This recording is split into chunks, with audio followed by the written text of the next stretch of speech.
It's Thursday night, week one of the college basketball season. And of course, we have to bring it in on Field of 68 after dark to break it all down.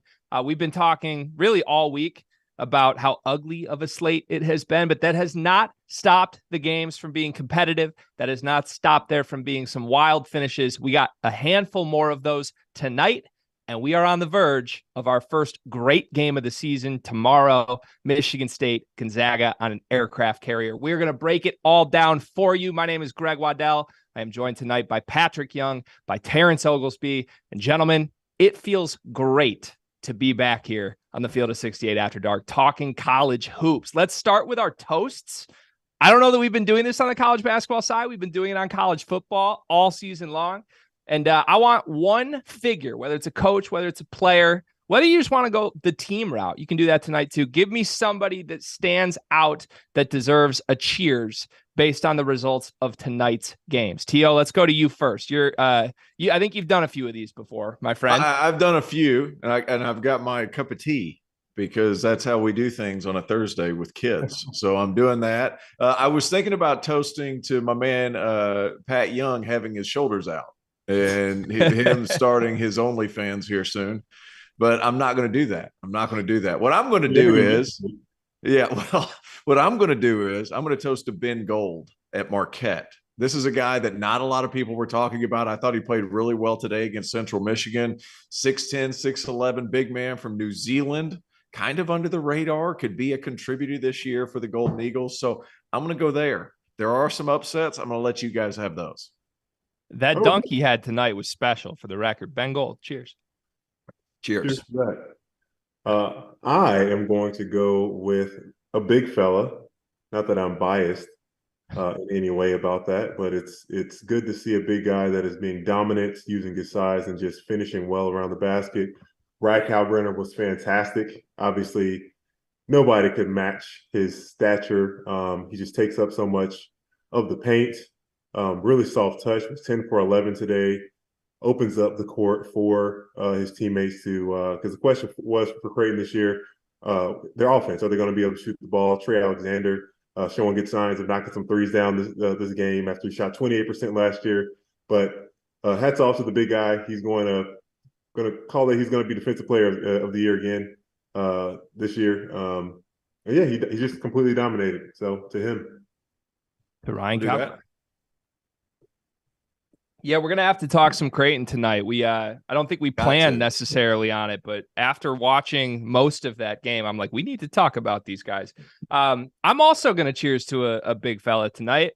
Not the traditional big fella you would think about. It's not the year of the big. That's not what I'm going for, T.O. I'm cheersing to Dwayne Stevens. Western Michigan University head coach, got his first career win as a head coach tonight. He's a big fella. He's a big man coach, also a big fella himself, though. Fun story on Dwayne Stevens. I got to interview him this summer for the Field of 68 off the Carousel series, all our new coaches across the country. And first of all, great conversation, great guy, loved his vision for the program, all that. But he stayed on the Zoom call with me for about 20 minutes after we had wrapped recording, asking me all of the best places to eat in Kalamazoo, Michigan. And he asked every category: Italian, Chinese, Mexican. He wanted details. So Dwayne Stevens, I hope you celebrate with some of the finest food this city has to offer, my friend. You got your first win this year, and congratulations. I can truly appreciate that. Absolutely. All right, let's get right into it. We're going to start with the Kansas Jayhawks tonight. And you know what? Actually, Rob Doster would give me too much shit if I didn't say you can find us on the SiriusXM app. If you're watching us on the YouTube channel, please click subscribe for us. Field of 68 is where you can find us every single night of the week, all season long, leading up to the Final Four.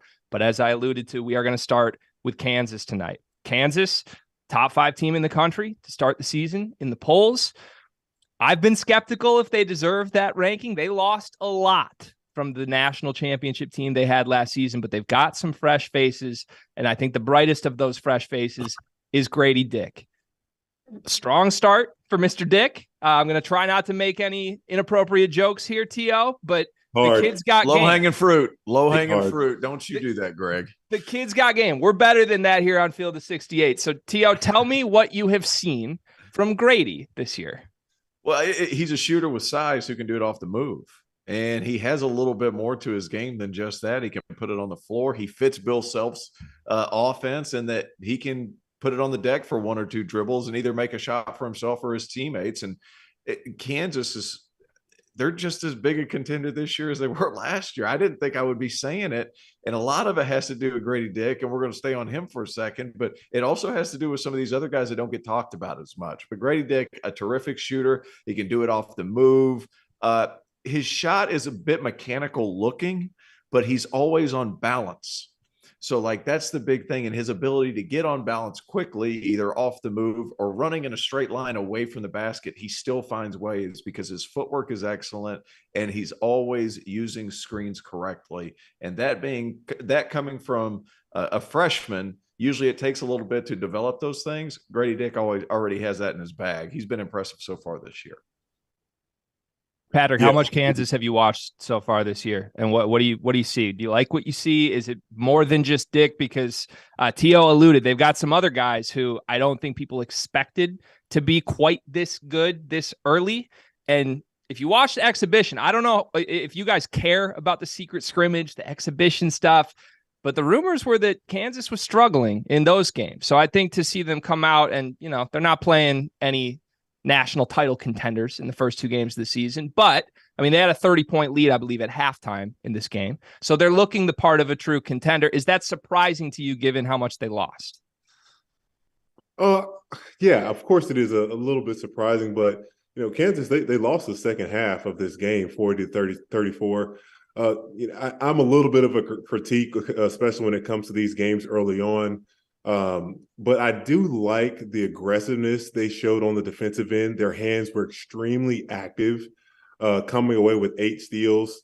But that, depending on the game, the level of competition, I worry if that's going to turn into fouls, sending other teams to the free throw line. Early on, missing a lot of bunnies around the basket. That could just be some nerves. But the ball movement was there. The transition looked phenomenal. Getting up and down the court. What I really like about Grady Dick, just watching, I'm like, this is not a freshman.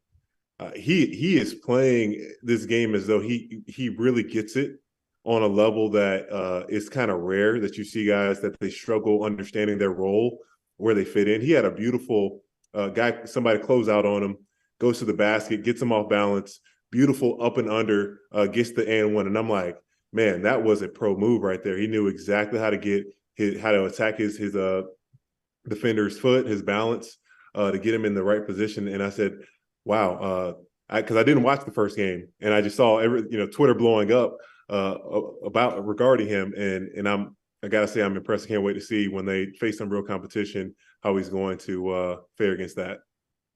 So I've had. Oh, you go ahead, Tio.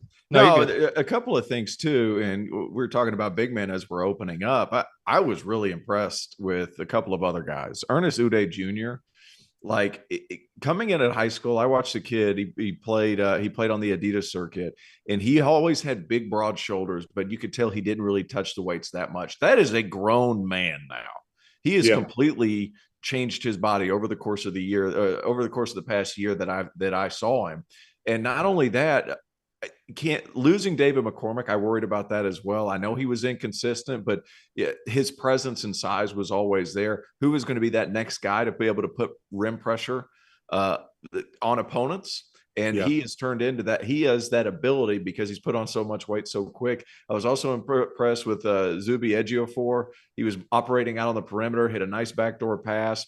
And then the guy I feel like I'm just beating a dead horse with this guy, but Bobby Pettiford's a dude. Like, he is your a guy. dude. That's your guy. That's your guy. He is so explosive. He comes off ball screens. He finds his teammates. His jump shot's not where it's going to be, but it's getting better. And he had 8 assists tonight. 8 assists. Like, he's that next North Carolina guard to go to Kansas and be really good for Bill Self. Like, he's had a few of them. Like, not only that, Joseph Yesufu, he hit some tough shots. He looks good. I mean, it's the other guys that gets me fired up about that team, because we knew Jalen Wilson was going to be good. He's that next guy that's going to take a step. 21-9 today, Greg. And he's been fairly efficient. 8 of 17 is not great. 3 of 6 from 3. I get it. Sure. But he's been fairly I'm going to let you hate in a second. So give me a second. Sure. Yeah, I'm going to let you hate in a second. I'm revving up to you. Yeah, I know that engine's running right now. It's running hot. But I like those other pieces where there could have been a void. You're starting to see guys be able to step into that. Now go ahead. So I'm not going to hate because Jalen Wilson is the player I would hate. And I've had quite a back and forth with Kansas fans over the last week and a half. Somehow Kansas fans discovered a small segment when we were talking about the Illinois-Kansas secret scrimmage, or I think it was an exhibition, not a secret scrimmage, but Illinois won the exhibition. And I basically said, I think Kansas is very overrated at 5, and I have a lot of questions on this team. And my 3 questions were, do they have a point guard? Do they have a center? And do they have anybody who is like an all-American level player? Who's the alpha? Who's the go-to scorer? It's supposed to be Jalen Wilson, but Jalen Wilson was a career 26% three-point shooter coming into the season. I was very skeptical, and honestly, I still am very skeptical that the way he's shooting the ball from outside through 2 games is going to sustain itself over the course of the season. Now, he looks much improved there. His body looks better. He looks like he could be an all Big 10 or all Big 12, if not all Big 12 player of the year type guy on this team, 20 a night. I didn't expect that. Filling in for Ochai Agbaji after he left, I didn't see that coming.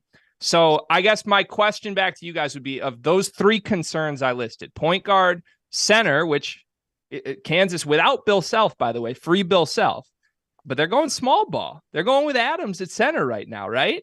So of those 3 concerns, do any of those stick out as a red flag that will hang over their head for the entire season? Let's go to Patrick first on this one. Well, obviously, the biggest question mark of those 3 questions is the point guard position. Has the ball in their hand majority of the game, needs to be able to facilitate the offense, not let it get stagnant, needs to be able to put pressure on opposing teams. Is it too early to tell right now?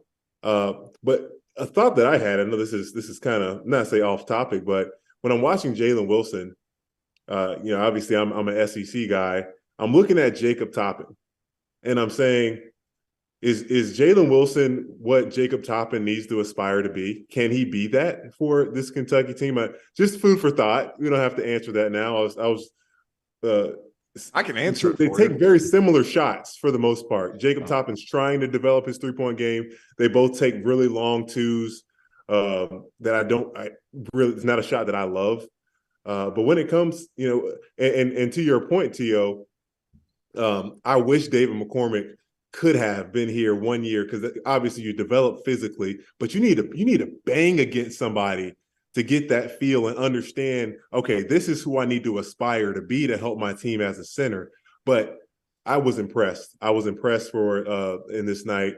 Uday Jr. He looked good. He looked good. I was very impressed. I didn't know him until tonight. The future's bright for the young man. He has great size. I was looking at myself. Thought I was looking at myself. He's a little bit better than I was as a freshman. But yeah, great start for him so far. What were your other concerns, Greg? Because I got so lost in what he was saying that I forgot the other problems that I should argue against. Point guard, center, alpha. And I think if I'm not worried about that, alpha. I'm not worried about alpha because Bill will take care of that himself. I think center was the one I was most worried about, because I feel like Jalen Wilson's going to kind of step up into that. He's got some leadership qualities. He's got that kind of personality. I think that could be that's something he could step into. The point guard play with DeJuan Harris coming back, he can kind of solidify. You have spark plugs off the bench with Pettiford and Yesufu. The center position was the one I was most worried about, because Kansas style size doesn't just walk in the building typically. And Ernest Uday Jr. is big. I didn't realize how big he was until I saw him out on the floor today. That is a large human. And the fact that he is so athletic on top of all that, I think he slides right into what they like to do. Zach Clements has been fine, but I think Uday Jr., it gives you something different and something that Kansas usually has in a big 5-man who's overly athletic. That was my biggest question. But after watching today's game, I feel like Uday could be that guy for them. Do you think they go to that though? Because the thing I'm most intrigued by is the fact that they are playing small ball so early in the season. right? I'd never really expected to see that from a Kansas team. Now, it makes sense with this roster, but like when Bill Self is actually back manning the sidelines, do you think that's going to continue into Big 12 play? What do you mean with KJ at the 5? Yeah. I'm not mad at that. I feel like he's so versatile defensively, and he can pose a lot of those same things. And gosh, they're fast when he's at the 5. Yeah. I mean, especially when you're going to play some of these smaller teams, he is that is a fast Kansas team with him at the 5. But it also gives you lineup versatility. Are they going to do that consistently? I don't know that that's something that Self loves to do. He likes to have a big 5 in there. That's been his MO for as long as he's been coaching. He likes to have somebody in there to put pressure on the rim. So I don't know that that'll be the case, but it definitely gives you that option. And if there's anybody that comes up with creative ways to get other teams off balance, it's Bill Self. Like, he's terrific at just doing that. Free Bill Self. You can get the shirt.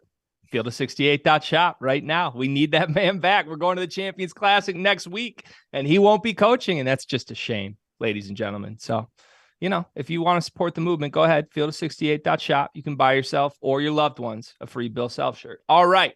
That's enough Kansas talk for now. We had some scares tonight. We had some games that I don't think we expected to be close that ended up being close. In one case, we had an upset that I don't think many people saw coming. Let's start with said upset. Oklahoma State loses at home to SIU tonight, 61-60. This was a game that they kind of jumped out about midway through, took control. It looked like they were going to be able to just sort of comfortably walk away with a win. Got real dicey down the stretch. A couple guys made plays. All of a sudden, the Pokes end up with a loss at home to start the season. Patrick, let's go to you first. What did you see from this game, and how disappointing is this for this Oklahoma State team? Yeah, it's pretty disappointing. When you look at the stats, especially with the team comparison, it really wasn't that far off. Obviously, it's a 1-point game, but the numbers don't lie. 8 of 16 from the free throw line, 14 turnovers, giving up points off of turnovers. They won the battle in the paint, but Oklahoma State couldn't shoot the ball very well. That the 3-point line was the difference. You look at the seniors for Southern Illinois, and they got 32 shots up. Looking at Marcus Damask and Jones. They got their shots up. They were unstoppable and guardable. It's a little just disappointing, a disheartening game when you're up pretty much the entire game until the last 21 seconds of that bout. But what can you expect? This is early on in the season, transfers, new system, etc. But Rob obviously was pretty pumped about this one. And the celebration was as if this was a game to get into the tournament, but tough. Yeah, it was, to say the least. It's tough, especially when Boynton can get back in the tournament this year. Like, you can't drop some of these early season contests, right? And one thing we know about Oklahoma State's roster, it's a bunch of athletes that are really good defensively. Like, Mike Boynton has a type of player. And it's big, long, rangy athletes that can switch positions defensively, and they can overwhelm you. The problem is they need an injection of skill somewhere. Yeah. And I don't know where it's going to come from. Avery Anderson, you think he could be kind of this big-time scorer, but he's never really been efficient, and he's $160. He's 165 pounds maybe, and all he does is get to the rim. He was 7 of 15. He only took 1 3, and he missed it. Bryce Thompson, the Kansas transfer, who was a McDonald's All-American out of high school, a lot of people thought like this guy could be the scorer that the Cowboys would need to put them over the top. They need an injection of skill. Musa Cisse is a defensive player of the year type of big nationally, not just in the Big 12, but nationally. Like, they have a lot of guys that can get out, defend, overwhelm you on the defensive end. The only guy that really can shoot the ball is Caleb Asbury, who's a transfer, and he went 3 of 6 and probably could have played a little bit more. So, like, they have to find some ways to knock down shots. And sometimes when one guy does, and you know this, Pat, like when one guy hits shots, then it greases the wheels a little bit for the other guys. Shot making is contagious. I've said that a long time. Like, shot making is contagious. is he getting enough shots to kind of spur his guys on? Because Bryce Thompson's got to be better. Avery Anderson's got to pose some kind of threat from outside, because teams are going to pack it in, and then you put yourself in a susceptible position when you can't score. And offensively, Oklahoma State over the past couple of years has not been the most talented offensively, but they sure are good on the other end. So, like, where's the balance going to happen? Yeah. It wasn't there tonight. I'll tell you that. This offense, to me, T.O., to the point of like needing some skill guys, it just strikes me as like a handful of guys that every given night can go get you 10 to 13. They don't have a guy that can get you 20. And I think like when you have the athletes that they do have, and they're going to be all right defensively, if they just had one guy who you could pencil in for 17, 18 points every single night consistently, I think it would do them wonders. They don't have that, though. And I think they would probably hope it's Anderson. I think maybe they would squint and say, could it be Bryce Thompson? Maybe, but neither one of those feel likely to happen. And I don't know that this bodes well, because the Big 12 is a damn good conference. So if we have these type of offensive identity concerns in the non-conference to start the season, this sort of feels like the type of thing that could linger. To me, do you guys buy, just quickly, do you buy Oklahoma State as an NCAA tournament team this year? Obviously, last year they couldn't get there NCAA-wise, but this year, should they be an NCAA tournament team? T.O., what do you think? What was the record last year? I don't have it right in front of me. But I don't think they would have made it last year regardless, right? And they still have the same issues that they had last year. They don't have guys that can score it. And I know you're looking that up, so go ahead and. Yeah, no, I'm going to pull it. But I also like it. Don't you think that kind of hung over their head, though, knowing it going into the season a little bit? Like, I would throw the record, not throw it entirely out the window, but at least like. Well, hold on. So let's pause it a little bit. They got going. They started out the season 6-1 last year. I just pulled it up. Like, they started out the season 6-1 last year, and then they just kind of floundered in conference play. Like 8-10, and at one point they were 6-10. Their last two wins, they got a home win against Texas Tech and at Iowa State, who was also floundering because they couldn't score either. Like, it's I just feel like in that league, they're going to have 7 teams in that league that make it to the NCAA tournament. Are they going to be able to creep up and score enough points to make that happen? They're on that 7-8 line. I will say that. Well, would you take them over Texas A&M last year that did not get in the tournament? No. And I think there is a level of pride, even though those sanctions were inputted on them, that say, hey, well, let's prove. Of course, you're not going to get in. There's nothing you can do. You can't win enough games because the judges made this decision. But there's still some pride there to prove, like, hey, we should have. And if there was the opportunity, that there was the team of question last year that a lot of people thought should have gotten in the tournament is Texas A&M. Was Oklahoma State better than a Texas A&M last year? No, they weren't. Here's another thing too. They were 4th nationally in defense last year, 161st in offense, according to KenPom. This like Oklahoma State, like, you got to be able to score, and they didn't make any major changes. They're dudes last year, they're dudes this year. Like, you would hope they would take a step. Asbury could be that guy to kind of flip it on its head, but like, he's got to play more. He's 3 of 6 today. He's got to get more shots. Yeah. And they lost. They need a score. They need a 17, 18 point per game guy. Yeah. Which Avery Anderson could be if he could get to the foul line more, but he was 7 of 15 and he didn't get to the line. And so that's kind of my hang up on that. And this guy's not a scorer, but they did lose likely to Ohio State in the transfer portal.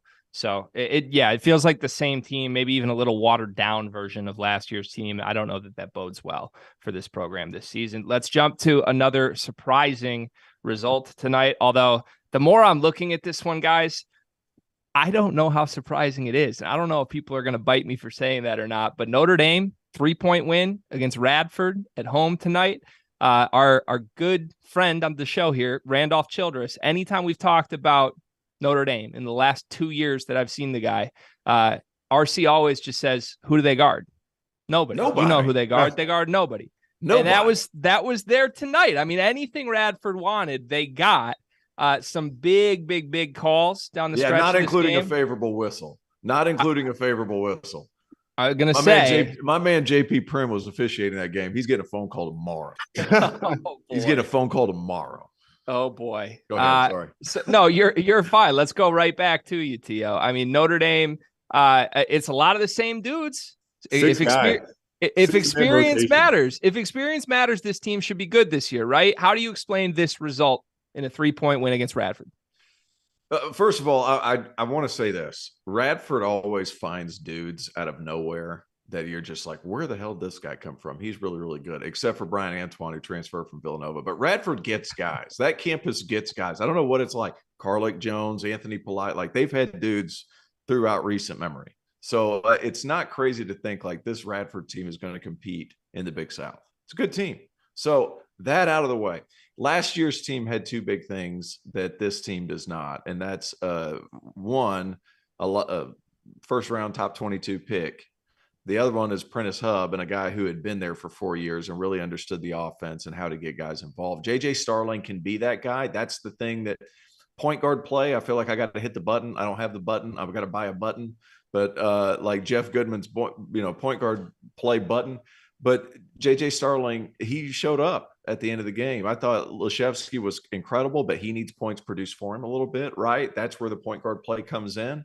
But it's the same as every year with Notre Dame. Who are they going to guard? And the answer is not many people. But they also really need Starling to be excellent. And he has the potential to be excellent because he has all the tools that you would need. And he's point guard? It's supposed to be. It's hard to be a point guard with 0 assists, my guy. I know. But that's what he is. That's what he is. Is he actually point guard? I thought he was a 2. Like I thought he was more like a prototypical shooting guard type. Well, that's what everybody is coming into college now. There's no point guards. He was listed as a point guard. Okay. But that kind of goes along with you look at all these upsets. We were talking about this off air, guys. Like you look at some of these upsets. Like I was on the Florida State Stetson call. Like Stetson had a pure point guard that was getting shots for other guys. Florida State tries to play Caleb Mills at the 1. He's not a 1. He's a scoring 2 guard.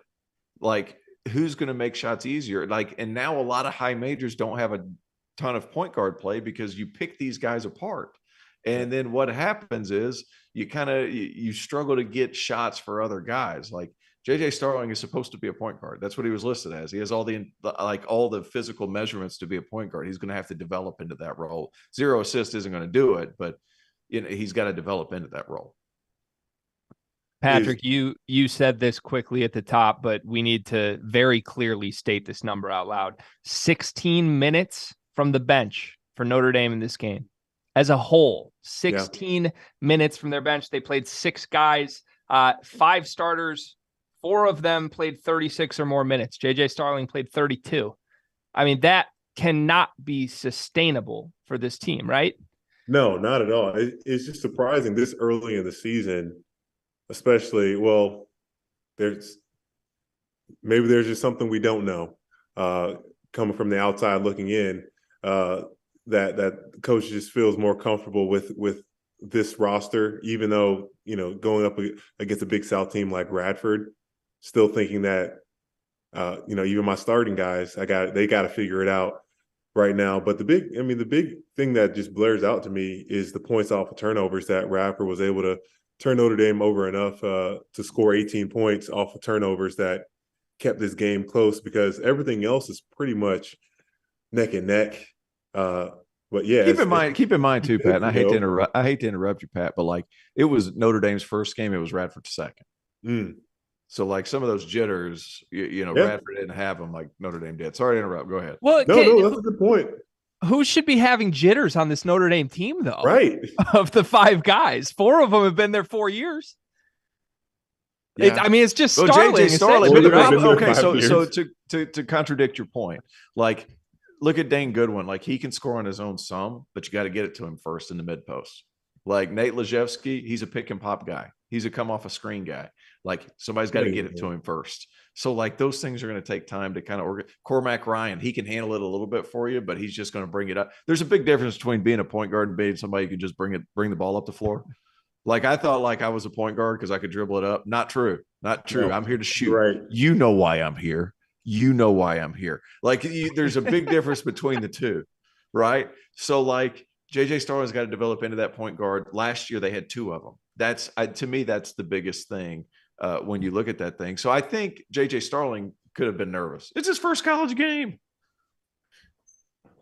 Hey, I thoughts and prayers that JJ Starling gets less nervous going forward, because this team's gonna need it. That's all I'm saying, T.O. I know, yeah, I know you got to hold the flag for the conference, but I'm on red alert. We're too early. Don't do that. I'm on red alert for Notre Dame. That's all. That's all. I had to correct my man Jim Root the other day. He's like, they son and the ACC's 2-2. Like, come on, man. It's a little too early. Right. Yeah, it's a little too early. Like, let's pump the brakes a little bit. Let's at least get to Thanksgiving, then we can. Yeah, before we start hitting all this one-bit ACC nonsense. Stop it. Listen, you get to throw it in everybody's face after the way the postseason went last year, as you should, by the way. So, yeah. I'd rather have that. I'd rather have that. No problem. Okay, we're gonna jump in a few short moments to an interview that our own Jeff Goodman was able to get. But first, there's one more team I want to talk about tonight, a little bit in depth for about 5 minutes before we jump to that, and it's Creighton. One of the most divisive teams in the country to start the season, I would say. It seems like everybody either loves or is entirely out on this team. The discrepancy between where they are ranked on KenPom and where they are ranked in the AP poll, one of the biggest discrepancies, 20 spot difference between 9th in the polls and 29th on KenPom going into tonight's game. They looked horrible in game 1. It was a 2-point game with 10 minutes left. And atrocious. Atrocious. And then tonight, I mean, they shot absolutely lights out. They were up 31 points at halftime in a game that was a 30.5-point spread with our friends at Bet Rivers. And then actually they kind of got outplayed in the second half. I don't know that anybody's going to talk about it, but McDermott had to put the starters back in with about 5 minutes left just to make sure they ended up winning this thing by 40.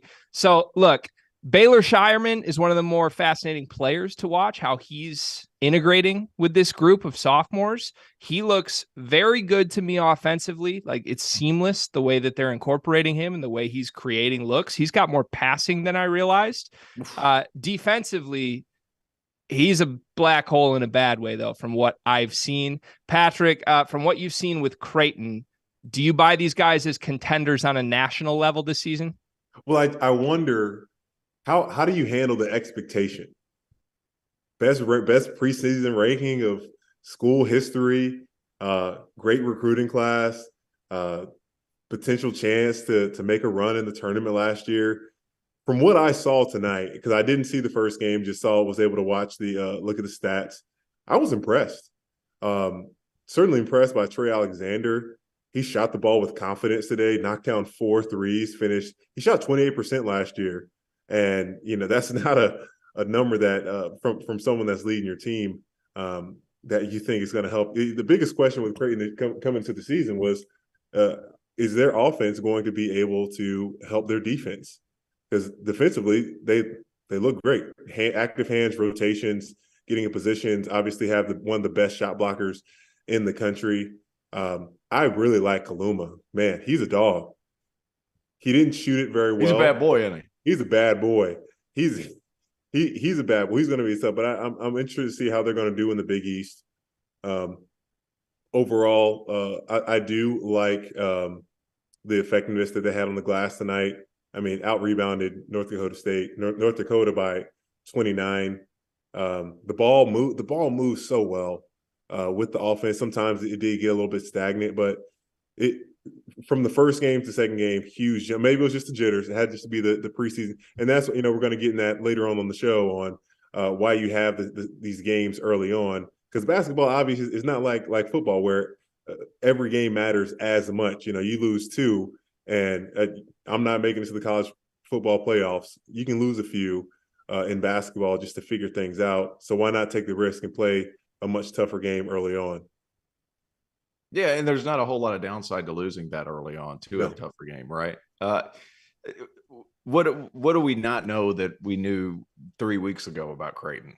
Like, Kyle Grander's going to clean up a lot of mess. I think that's the big thing about Baylor Shireman that makes it okay, is because he has Kyle Granner behind him. And I think the other 3 guys, when they have their starting unit out there, are good enough to kind of cover for him a little bit, as long as there's not a crazy isolation scorer. Like, who in the ACC, in the Big East, is that type of isolation score to where you're really going to be able to take advantage of him one-on-one.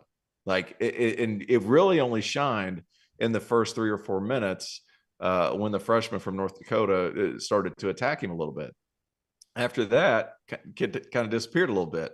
So is it more position wise? I think he's smart. He's smart enough of a kid to be able to figure that out. Plus, he has enough help behind him to where you can just make guys shoot over the top. But Greg, you alluded to it. It's not just his shot making. The dude sees it. Yeah. And basketball guys know what I'm talking about when I say he sees it. Like guys cutting, how the defense is shifting offensively. He can handle it. I don't know what it is with these older forwards. Like last year they had Hawkins. This year they have, Shireman. Shireman's a little bit more talented. We all know that. But at the same time, kind of somebody that can facilitate and shoot the ball really at a high rate and kind of be another point guard, but at a point forward, right? And that's pretty good whenever you have Trey Alexander and Nembhard. Like you have both of those guys. So you have all these guys that can make decisions. It just makes them deadly. And then Kaluma is one of the best isolation scorers in the Big East. And he is a really good player, but a good pump fake, plays with excellent pace. Like this Creighton team's every bit what they're hyped up to be. I wonder how far it's going to go. Yeah, I think I was most curious when Shireman announced he was attending Creighton in the offseason. My first thought was beyond just fit individually for him. Like, I wonder if it's going to feel like he has to adjust to the speed of this team and the size of this team and just the Big East level, or maybe like, are those other 4 sophomores going to have to feel like they're adjusting to him a little bit? And watching that today, like it almost felt more like that. Like I think Shireman himself is pretty seamlessly integrated into the way this offense is going to run right now, almost to the point where he was seeing some things some of the other guys weren't. Like Alexander and Kaluma, I think were almost like a half step slow, not knowing what to expect Shireman was going to do when he created an advantage sometimes. So I think it's going to be fascinating the more they play to see them sort of catch up to speed. Because I think the IQ collectively of this team offensively is pretty damn high. Yeah. I think defensively is the big concern. But like you said, when you've got Kaluma and Kalkbrenner there, they can really just eat up a lot of things in the center of that defense, at least when they get to Big East play. So I'm impressed. Let's just go one word answer for me quickly. Contender or pretender? I'm talking national title level. Contender or pretender for Creighton this year? Patrick, what do you think? National title? Yeah. Can this team win a title? Yes or no? Pretender. I don't think they have enough to win it all. I think they have enough for a Sweet 16 Elite 8 run, but not enough to get through there. I don't think so.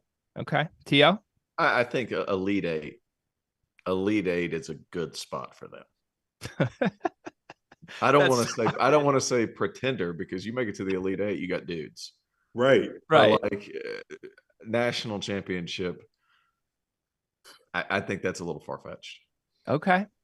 That sounded like a disappointed parent, T.O. You said I didn't want to contender or pretender. It's one of the two. I'm not mad. I'm disappointed in the question. Yeah. Right. Okay. All right. Understood. I'll hold the flag, man. I think they can win a national title. I'm not saying they will, but I think they can. If they play to their ceiling, we'll see how crazy I look when Villanova gets healthy by conference play. All right. We alluded to this, but we got an interview from our own Jeff Goodman, who was at the Towson UMass game tonight. Towson walks away with a 67-55 victory over UMass. Man, they look good. Here is Jeff Goodman with Pat Scarry, Towson head coach. All right, here with Towson coach Pat Scarry. Big win at UMass over Frank Martin. And, Timberlake, you said he was good. He was really good tonight. He was not great in the opener, but, man, 27 points, efficient, terrific defensively. He was a stud tonight. Yeah, he was excited, get back home state. And he carried us, made big shots. Him and Holden obviously carried us. They played like first-team all-league guys. You need to do that against UMass and Frank Martin team. It's hard to play against them. How important was this? Because, again, you come in with huge expectations, right? 3 guys on the first team, preseason all-league team in the CAA.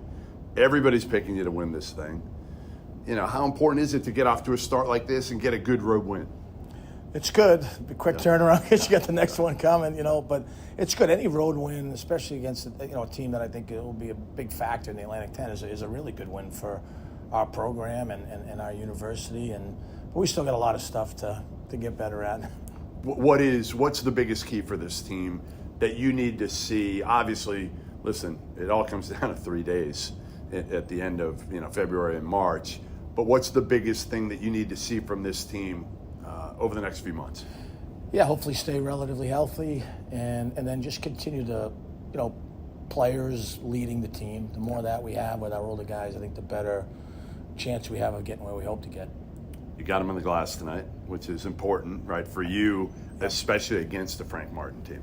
Yeah, we challenge our guys. We use the old Pat Riley saying, no rebounds, no rings. We know they're an elite rebounding team. And honestly, we didn't rebound well in our exhibition game or the other night. So I was happy to see us kind of get back to our identity tonight. My favorite part of the night still was when, I don't remember which ref it was, I think it might have been Brent Hampton, when you yelled and screamed at him, and then you gave him a big hug right afterwards. I gave him a big hug. We had a great crew tonight. He's very cute. Yeah, very cute. I like him. He's a good guy. No, you had a great crew. Listen, you're not going to see a crew like this again all year. We had a Final Four crew, yes. and that of the FC did a great job. All right, congrats. Thanks, brother.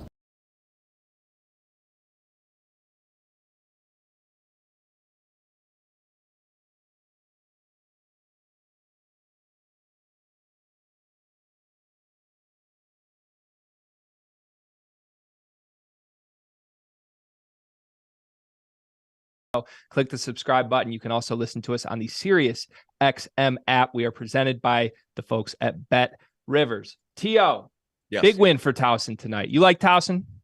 Man, yeah. How good is Nick Timberlake? Oh, man. Like that dude, I'm not sure how tall he is. He looks about 6'4", 6'5" out there. But if there's a smoother looking jump shot than his in college basketball, period, I'd be shocked. Towson's one of the best mid-majors in the country. They've got size. Cam Holden's a nice player, a little unorthodox, but Towson's going to be a tough out for anybody they play. Scary's done a terrific job with those guys. He switched up his style a little bit from the past couple of years, just in kind of the way his team goes about way they go about it on offense. So I think that's interesting. But Timberlake was a joy to watch, man. That guy, that ball comes off his hands so nice, and he's got such good form on that shot. Like, it's refreshing because I just feel like we watch so much college basketball, guys. We see some funky releases. Yeah. Like, we'll see him back over here. We'll see him up under the chin, like two-handed, like weird, like follow throughs out to the side. Timberlake, man, that's as about a pure jump shot as you're going to see. I got to say, to your point, T.O., shame on the coaches that let kids shoot that way. Yeah. Shame on you. You knew their shot was funky. You knew it was all messed up. But yeah, Nick Timberlake, man, he came out and he was a player today. But I want to give my hats off to the Towson defense.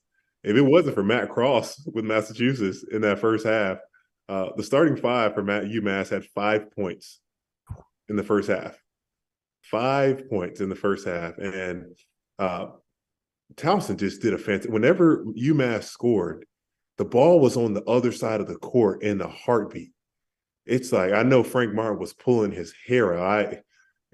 He already has pulled his hair out because when I played against him in my days in Florida, I always thought that he was going to kill somebody with how frustrated he got. He said some of the funniest things too. Oh, man. I've never been more intimidated by a coach in my life. But, one of the things that just drives coaches crazy is not getting back on defense after scoring a basket. And I just had to imagine that Frank Martin was pretty frustrated. But it's early. I think for him, he did as good a job as he could filling in with that program. And UMass has a great coach that's going to help to develop that program. But hats off to Towson tonight. They were fantastic. Have you sat across, I know you do a ton of work with the SEC Network. Have you ever sat across the court from him and sat and watched him coach? No. It is awesome. Like, this guy, he gets, like, he's screaming and yelling and stuff. He gets right here. Like there is not a whole lot of room. And like he gets into his guys. But the thing is his guys respond to him because he loves them up. Right. Like his guys respond. I really like Frank. He's got such a jovial demeanor when he's off the court, but as soon as he crosses the lines, man, like you just see the gangster come out. And you gotta love Frank, but it's going to take him a little while. They do have some talent. We all know that. Cross was a good player at both Miami and Louisville. He just never really found his footing. The transfer from UConn, I'm slipping on his name right now. He's got Diggins, right? He's got some stuff to his game that's going to continue to unfold as he's there. It's just it takes a second to implement the kind of culture that Frank Martin would like his team to play with, because that toughness is a different level of toughness, and that takes time. Yeah, certainly does. I, as an unbiased partisan, love watching Frank Martin coach through my television screen. I mean, that's one of the most fun guys to watch in that spot in the entire sport. And quickly, Tio, were you born with a pretty jump shot? Do you have to put a lot of hours of work into making that thing just seamless and smooth? Just way too many hours. And another thing is too, my dad fixed my shot when I was in third grade. I'll never forget it, because he quit letting me shoot threes. He goes, if you're going to shoot, I'm going to rebound for you. This is how you're going to shoot it. And I've shot the same shot since third grade, and I shot it a lot. So like it takes a lot of repetition in order to get to where you're comfortable and it feels good. That's awesome. As someone who put nowhere near the amount of work into you that still has a two-handed follow-through on his jump shot, we're not going to jump shot form shame here, okay? I'm not going to do what these two are doing. If you got an ugly jumper, if it goes in, I respect you. I'll cheers to you. Let's go to three teams quickly. You have a two-handed release. Hey, I said it. I said what I said, T.O. We don't need to rehash that. We need to get you to the Final Four pickup game, because I got to see this in action. Why do you think I called in sick that day, T.O.? There's a lot of reasons you called in sick in New Orleans. Let's move on quickly. 9 a.m. Let's move on quickly. We had three teams in the top 25 tonight that won comfortably, and we're going to go speed round on this. I'm talking Texas, who held Houston Christian, a.k.a. Houston Baptist, to 31 points in a 51-point victory. You do the math on how many they scored, but 31 points given up in that game from the Longhorns. We had Texas Tech, who dominated Texas Southern. Kevin O'Banner looked great. And then we had Indiana in my Big Ten, who actually made shots tonight and blew out Bethune-Cookman. So I want to go around the horn. We'll go to Pat here first. Pick one between Texas, Texas Tech, and Indiana. Who do you think is the biggest national factor this season, and tell me why? Of those three, I am going to lean on Indiana. I love the seniority leadership of Trace Jackson Davis, a guy that knows his role, knows how to score, help his team win. It's hard, man. I think all three of them are tournament teams. They're certainly all three tournament teams. I think Texas Tech, they got to give the ball to my boy Kevin O'Banner more. He is just a stud. He's efficient, shoots it well, knows how to score, knows how to use his body. I got to spend a little bit more time watching Texas before I can give my thoughts on that. But as of now, I'm honed in on Indiana. Yeah, I like Indiana a lot. I don't know why it's doing this right now, but I like Indiana because of Trace Jackson Davis. He gives you a different element. And not only that, he's so efficient in how he plays. He's smart. He can face your five-man up and use his quickness to get around. He's a good passer. He's got huge hands. He catches everything. And then now they've got guys who can hit shots on a given night. I think that's a big thing. Malik Renault was an excellent addition. Big man, Jalen Hood-Schifino. He's another guy that can guard a little bit, besides that Devin Booker clip on Instagram that went nuts where he's like, I want 2-3. And that was on Jalen. But I digress. I like Indiana because I like their pieces. I think Xavier Johnson's a very good player. I think he fits that roster when he's playing really well. He's as good a point guard as there is in the Big Ten. And to be honest with you, I don't think that league's as good as it typically is, Greg. I hate to say it, but I also think because of the matchups and the talent they have at certain positions, 1, 2, and 5, like you can give a lot of teams problems because of that. So out of those three, I feel like Indiana has the highest ceiling. I just can't dodge the culture of what Mark Adams is doing down there at Texas Tech, and what Chris Beard started, Mark Adams has elevated, right? And they just continue to do the same thing. They're recycling rosters year after year, and they still find ways to be tough, efficient, and effective. Like all three teams are very good. Texas, I wonder, like, are they going to be able to shoot it? At one point today, I think they were like 1 for 16 from three. Like that was the same problem they had last year. Today, they just overwhelmed Houston Christian or Houston Baptist or whatever denomination that Houston school is. But they overwhelmed them. That's why they beat them so bad. You can't overwhelm other Big 12 teams. So I have a little bit of hesitancy with the Longhorns. So I want to just quickly say, I didn't even think of this when I lumped these three together, but as I'm starting to think about this and listening to your guys' answers, I think all three of these programs, I feel like it's safe to say we kind of know what to expect at this point. And I think Indiana is the one who might look the most different from historically. One, because Mike Woodson is, still relatively new in his role as head coach, but two, because of the freshmen, because of Hood Schifino, because of Malik Reneau, and because of how down the conference is, as you said, T.O. But like Texas, since Chris Beard has arrived at Texas, has essentially just been this amalgamation of random guys who are all individually very good basketball players. Yes. The talent is never the question, but the fit is a concern. And Tyrese Hunter and Marcus Carr together is a little clunky for me, but would it shock me if they made a run to the Final Four? Not at all. Would it shock me if they won the Big 12? Maybe, just because I think Baylor's really good and Bill Self still exists. But I think that's going to hold true with Texas, where they lose a lot of games that frustrate us with how talented they are. And then they win some games that's like, oh yeah, this team could do everything in front of them. Texas Tech, it doesn't matter what the names on the back of the jerseys are. We know what to expect from Texas Tech at this point, and it's what Chris Beard built. It's what Mark Adams took over. On opening night, that arena was bumping, if you saw the video of that, more than any other place in the country that I've seen. And I think they're going to miss Fardaws, but if they can get him back at some point, I don't know if he's going to come back at some point or not, but I would really like that roster. Now with Indiana, what's fascinating to me is I think it does come down to making shots, but the same way that we just talk about Texas Tech having a winning culture, Indiana doesn't have that. And if you look at those experienced guys, Miller Kopp, Xavier Johnson, Trace Jackson Davis have played 11 seasons in college at 3 different programs, and they've never finished higher than 8th in their conference between those 11 seasons. So yes, it's great that they're back. Trace Jackson Davis, a hell of a player, but these guys have never won anything in college. So to me, if they do rise above, one, it's because the conference is down, but two, it's because those freshmen are special. And I think Hood Schifino could be that. I think Reneau looks the part right now. Still have questions where he fits in with Race Thompson. And I almost, with Trace, with Race, and with Malik, I don't know how you balance that. You're never going to play the three of them together. But you're right. I think you guys hit the nail on the head that that's probably the highest ceiling team of the three if they can. It also helps that they're playing in basically the Missouri Valley this year. Oh, come on. We're not. What'd you say 20 minutes ago? It's too early for this, T.O. It's too early. I know it's after dark, but come on now. We're not throwing shots like that. That's going to eat me alive, my friend. I'm losing sleep over that tonight.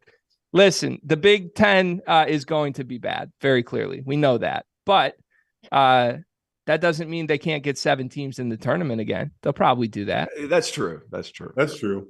They'll do that. So 6 of them can lose in the first round. Yeah, I didn't say we were going to talk about what happens when we get there, sir. Okay. Hey, Pat, here's my thing. Here's my thing with the Big Ten. And I've said this time and time again, and I probably shouldn't, but like, I'm sick of the Big Ten doing great in the early part of the season because they got a bunch of old dudes. Like, it's not a league that relies on transfers like that, like the ACC and the SEC. Like, it takes time to kind of like get these guys to like figure each other out. Big Ten doesn't have to worry about that. They've been in Fran McCaffrey's system for 14 years. Like, you know what I mean? Like, that's the thing. Yeah, but let's hold on, because your ceiling's not as high.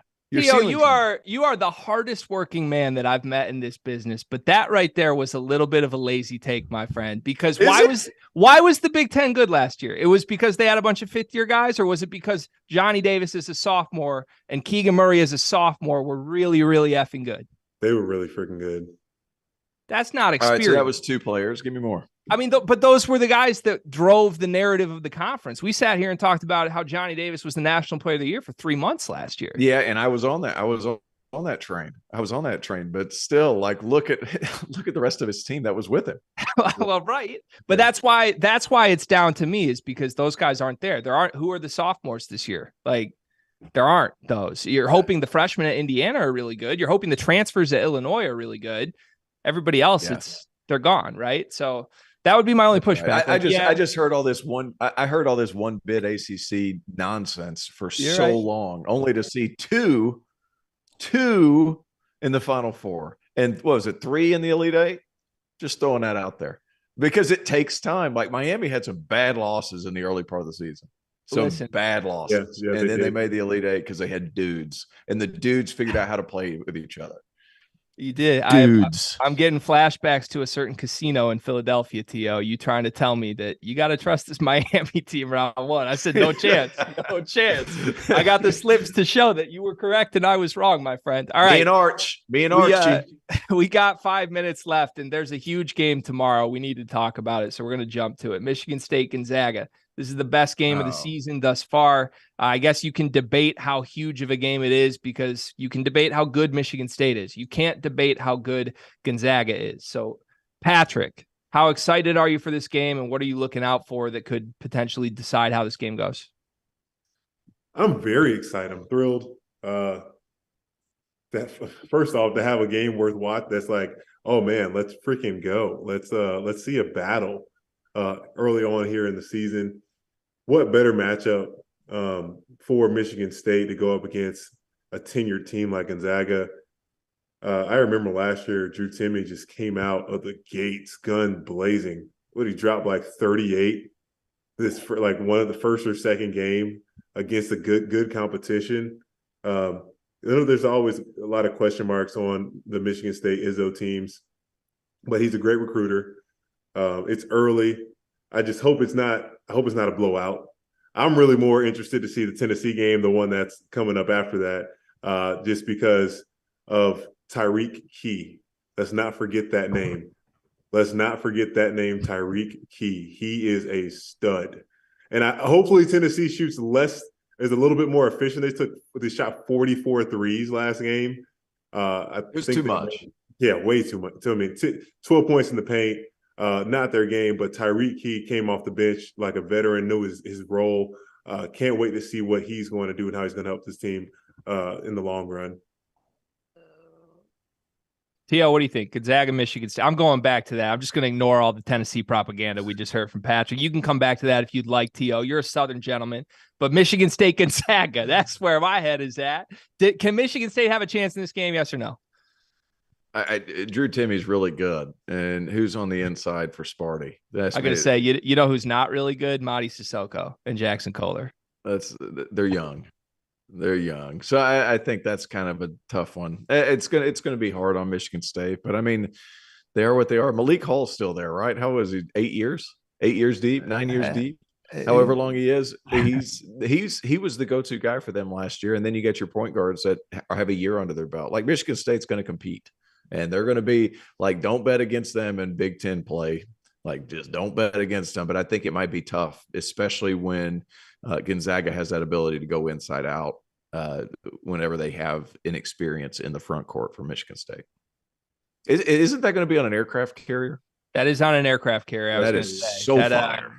It'll be fun to watch. Just, I mean, I don't want to put this out there, but knock on wood, there's no injuries in that game. That's my biggest fear. I mean, it's just a terrible place to play a basketball game, if we're being honest about it. But the fanfare of it will definitely be cool. And by the way, we mentioned the merch store earlier, field68.shop. We have a Champions Classic special collection we've just added. That's next week, but there's a Spartan Dog shirt in there that if you're a Michigan State fan, you're going to want to get your hands on. 20% off if you use the code CHAMPIONS between now and next Wednesday.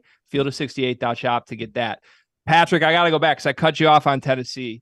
I love what I've seen from Tennessee quickly this year. I mean, small sample size concerns, obviously. I don't know that people knew what to expect losing the talent they lost after last year with Kennedy Chandler, but they got some dudes still. but Rick Barnes is still the coach of this team. I mean, is that like that matters when we get to March? We talk about teams underachieving and their seasons dying out in March, right? Or no? Yeah, and I got to be honest, I was extremely disappointed. I loved that kid Kennedy Chandler last year, Zakai Ziegler, Santiago Vescovi. They're just players. They knew how to play well with each other. Zakai Ziegler was the best player on that team for a span. And in the SEC tournament, oh my goodness, if that was going to be something that foreshadowed that this team was going to make a run, because they smothered everyone in the tournament. They just ran up against a hot Michigan team that was able to take away their strengths. But this team that we're looking at now, they're still figuring things out. Hopefully 44 threes. That was the second most in Tennessee basketball history. Zakai himself shot 12 of them and was 2 for 12. But they got JoJo James, man, he's a stud. Olivier Kamwa when he's healthy. Plavšić filling in the paint. But I really loved seeing Tyreek Key having plays for him coming off some down screens, getting right into his rhythm, knocking down his shots. He can score in the paint as well. The big question mark, are they going to be able to defend as well as they did last year? They didn't lose a lot, so it is possible. So I'm high, but yeah, again, Rick Barnes' team hasn't made it that far in the tournament, but you know, I'm expecting them to win 25 games this year, something up there, and hopefully this is the year where they get through. I'm really expecting big things for them this year. But it's going to be tough because SEC is the best league in the country. So it's going to be some battles in there first that they're going to have to deal with. Yeah, you heard me, T.O. Yeah, you heard me. Tennessee's good. And I think losing Kennedy Chandler decluttered some things. I think losing John Fulkerson decluttered some things. Like Olivier Kamwa is a really good player. And he is offensively, he's more skilled than John Fulkerson. But I think Rick Barnes really trusted Fulke. I think that was the big thing. So, like, whenever it came down to it, like, he wanted somebody in the game that he knew was going to be able to run what he wanted them to run, and that was going to happen. And I know what you're thinking, but Fulke's making a good living in Belgium right now. So that's fine. But he should have been going the year before. He was I don't understand. Yeah, well, I get what you're saying. But I do think Kamwa's upside is much higher than what Fulkerson's was. And it gives you that, going back to the same thing, lineup versatility, right? Like, Kamwa can step out, he can shoot it, he can make some plays happen. And then Zakai Ziegler, it's now his show. And whenever you take him out, Vescovi can be your primary ball handler, and you slow the pace. You go bigger. You can go more switchable without Zakai in there. But Barnes's best teams have always been with small point guards. When you have something that comes in after it, that you're able to get bigger in the short term when you move Vescovi over. Look at TJ Ford at Texas. Look last year, Kennedy Chandler, like, that was a very good team last year. Look at even back to when he was coaching at Clemson. It was Terrell McIntyre, who I'm not sure you guys know who that is, but he was a dude, still a dude, played for Montepaschi Siena, all-time leading scorer. He was a dude. But I really like the Tennessee team because of their lineup versatility, their talent, their ability to shoot the ball. And I think Tyreek Key, to go along with what you're saying, he provides an element off the bench for that team that where if things aren't going well, he gives you a spurtability factor. I stole that word. Spurtability factor that I'm not sure the Bulls had last season. Hashtag spurtability factor. And look, Patrick, no matter what happens with Rick Barnes and the Tennessee Vols this season, you and I can both sleep soundly knowing that it doesn't matter because the NCAA tournament's fluky. Bad teams make Final Four runs. Look at last year. That's all we need to know. Good teams don't always win. Bad teams make runs, right, TL? Got to show up, though. Got to show up. It's true. This is going to be a season-long battle between me and Mr. Oglesby over here. If you want to champion the Big Ten this year, go be my guest. I don't. Okay. I've jumped ship from the Little Ten. I'm jumping on the SEC bandwagon with my boy Pat here, though. Let's do it. Gotcha. All right, gentlemen, this was fun. Shout out to producer Trevor for pairing with us on this show. I was just so damn excited to be back on the field of 68 after dark. College hoops is back, folks, and we will be back, I believe, tomorrow night and then this weekend as well. Shows every single night, all season long. Subscribe to the Field of 68 After Dark, and we'll see you